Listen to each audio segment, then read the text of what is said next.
இன்றைய வாக்குத்தத்தம் 147 சங்கீதம் 12வது வசனம்.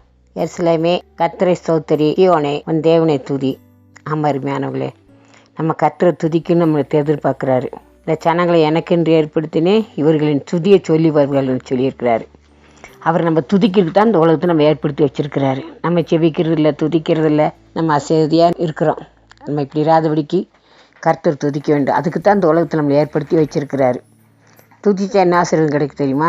அதில் 147 சங்கீதம் 13வது வசனம். அவர் உன் வாசலின் தாழ்பாடுகளை பலப்படுத்தி உன்னிடத்தில் உள்ள உன் பிள்ளைகளை ஆசீர்வதிக்கிறார். பார்த்தீங்களா? நீங்கள் துதிக்கும் போது உங்கள் பிள்ளைகளை ஆசீர்வதிக்கிறார், பெரிய காரியத்தை செய்வார்.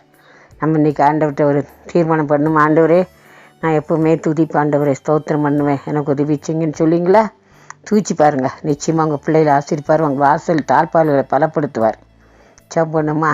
எங்களான் பாடியை சித்து வழி நடத்துகிற எங்கள் பரலோக பரிசுத்த பிதாவே, நன்றியோடு துதிக்கிறோம், ஸ்தோத்திரிக்கிறோம்.